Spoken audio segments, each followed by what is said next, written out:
আসসালামু আলাইকুম, সবাই কেমন আছেন? আলহামদুলিল্লাহ আমি অনেক ভালো আছি। তো আপনাদের সাথে আজকে নতুন একটা রেসিপি শেয়ার করব। আর এটা হচ্ছে গিয়ে খুলনার একটা বিখ্যাত বা ফেমাস যেটাই বলেন তেমন একটা মাছ। এই মাছটার নাম কে কোথায় কি জানেন আর কোথায় খায়? আমি তো জানি শুধু খুলনায় পাওয়া যায়, আর কোথাও পাওয়া যায় কিনা আমি জানি না। তো পাওয়া গেলে আমাকে কমেন্ট করে জানাবেন।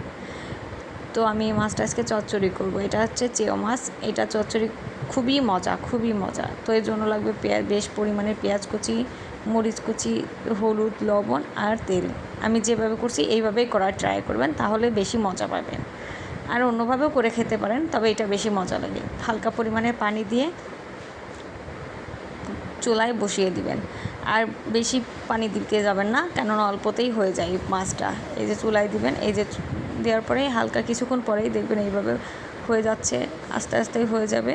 তো এই মাছটা যদি কেউ খেয়ে থাকেন, কে কীভাবে খেয়েছেন তাও জানাবেন। আর আমরা এইভাবেই খাই। ধন্যবাদ।